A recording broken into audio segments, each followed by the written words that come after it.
Good evening. This is Dr. Bill Wyatt with the American Orthodontic Society, and I'm going to try to talk a little bit this afternoon about mouth breathing and impacted teeth. This young lady has an impacted tooth. I don't think it's totally caused by the mouth breathing, but the mouth breathing has some effect on it, for it reduces the upper arch, and this is an upper cuspid on the right side of the mouth that's coming in, and it reduced that side, and so it did crowd the cuspid some for the mouth breathing problem. So let's take a look at this and kind of see what's happening here. Let me see, we'll have to get this thing going again. Let's see.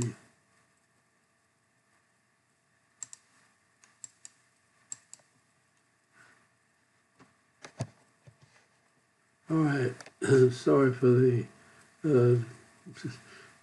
interference right here, but take a look at the anterior part of the mouth. You'll see the center line is just a little off to the right side of the mouth, and you won't notice much of that until you get to a little further along. She's got a very nice facial structure and a nice vertical profile, and everything is good and everything until you get to the smile. Now when you smiles, the midline is, you can notice it quite a bit.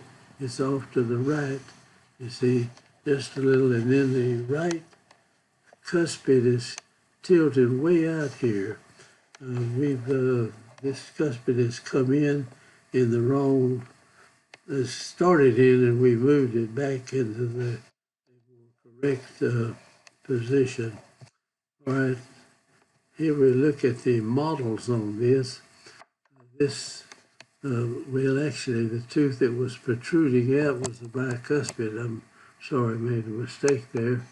Now over here, the lateral is kind of turned sideways, and this is a bicuspid sitting here, and it's kind of protruding out, and the cuspid is up above like that, and behind that is a tooth that is actually had the whole inside of the tooth eaten out, and the shell just broke on the tooth. This will do that. They'll just eat out the whole inside of the tooth. And when you look at it, this tooth is just cracked open right here, and the whole buccal side of the tooth is gone. And this is in a way a mouth breather ends up, like their tongue is in the lower part down here and widens it, and the upper doesn't get the pressure to widen it out.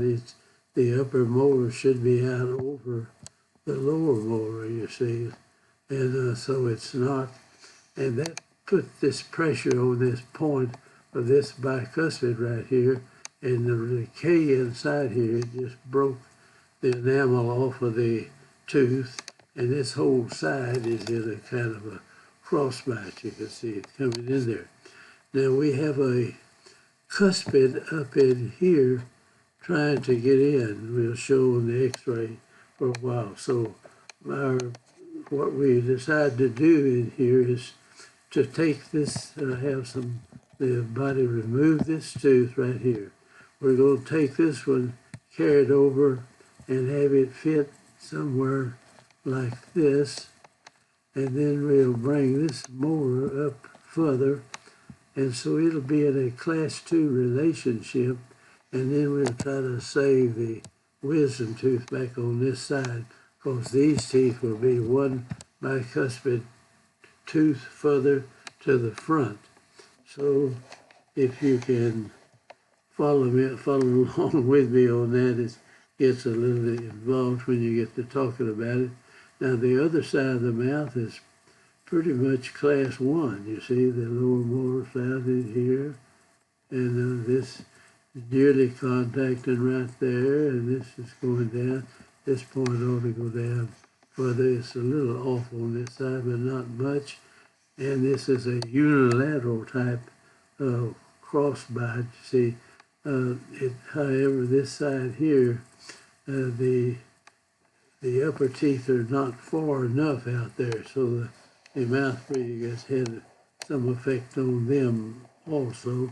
Now, if we look at it from the top, you'll see the kind of a bulge in the palate right in here, and this is a bicuspid. And just remember, this is a bicuspid, and we got a lateral there, and there's a cuspid up in here somewhere trying to get into this area. So we'll have someone remove this, and we'll take this tooth back to this point, and then we will guide the cuspid into that space right there. Sorry for that. Mess it up here on lots of things here. Let me get that out of the way. All right. Now the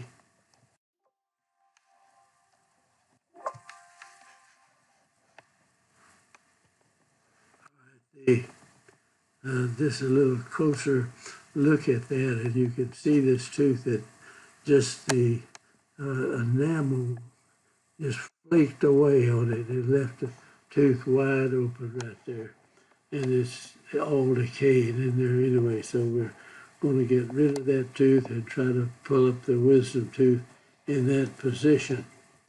Now the lowers looks pretty good, and it's got some crowding in the lower, but not a great deal. And this is an 03 now, 2403.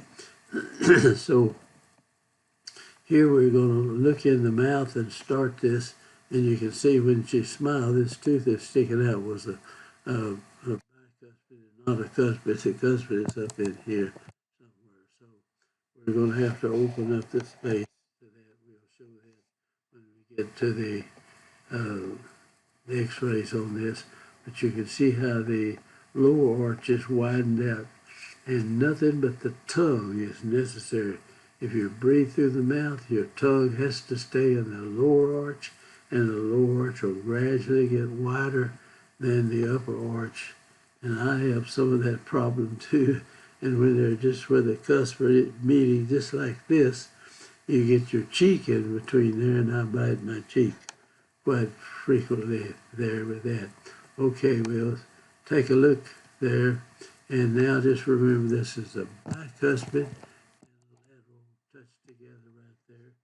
And I think we jump forward here on some of these cases. This is 92403, and here is in 04. So at this point, I didn't get every picture on every time the person came in, but the lateral is lined up pretty good, and then the bicuspid is being pushed back in this direction, and we've got a cuspid that's going to be coming down in that opening. And there it is. The cuspid is in about this far. Now remember, this bicuspid was sitting right over here against this lateral, and this cuspid is up here. So we move this over, and now the root will be a little this way. We'll have to pull it back by some bend in the arch wire here and bring the root back to line up with that. And the midline is pretty well on at this point. Let's see, we'll go now and get through this as fast as we can. It won't take too much time on it, but you can see now this bicuspid was setting, well, the lateral is kind of back here, and the bicuspid was right. So we took this tooth out, the bicuspid, move this back, and move the whole thing out a little bit, fill that out. We don't have an even arch form in there yet, but we'll go ahead and do that too as we're going through it. Now we've got just an upper shot of that, a little closer. The cuspid is almost down in there, and the bottom we'll have to expand that a little bit more to get that lateral lined up. Now here we go back to the first of the deal with the cuspid is trying to get, it looks like, between the lateral and the central, but we want to put it between these two teeth right here. So we figure we don't have room enough for these wisdom teeth to come in over here. This one doesn't look good on this, but is good. We're going to bring this wisdom tooth in behind here, and I think we have to eliminate the wisdom tooth on the lower, on the right side there. So let's see. All right, here we've done, we've got that pretty well done. Now here, the upper wisdom tooth on the right is coming in, and we have this tooth moved up, and this over here, the cuspid is pretty close to coming down in the proper place right there. So we'll hurry on through this.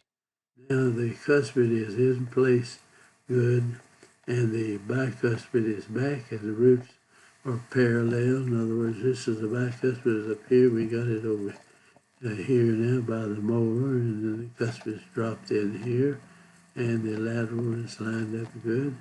And so everything looks pretty good in here, and we've moved this wisdom tooth. It's taken up the space of one bicuspid, and we're going to leave the rest of this hanging over the edge. We take this out. We didn't have room for the wisdom teeth back in here, so we sacrifice them. All right, here we go. And that's just a close-up to show you that the cuspids were the molars were all lined up, and the bicuspid and the cuspids are in place. This is 06, and here we are. Now at this point, we've got quite a bit of midline deviation right here, and we got this a little too far back. So I see we've got we're going to use elastics on this, bringing this back, and some elastics here to move this midline back to the center. So we're trying to get it there to center. I don't know if we'll get totally there. All right, the shape of the arch is good, and the palate is formed out pretty good. And this is the bicuspid now that was over here, and it's in there. We used a lingual button to pull it around in place. Improve it a little bit. Now that's a bad picture of the lower anterior. This stuck a mirror under the lip, so you can see how the lower anterior is fitting pretty much against the upper anterior. And here we're just about to finish this out. And here's the young lady's facial structure after we pretty well finished the case. And if I'm not mistaken, that's the last picture. Well, she's got the braces on there, but that's the last picture that I've got. Now, so I'll have to say goodbye, but I appreciate you watching this, and we made a few mistakes in there, but maybe you can overcome that. It's getting pretty late, and I thank you for watching, and I hope you'll join our group and subscribe to our channel. And I'll just close this out and say thank you for coming. And I'll stop over here.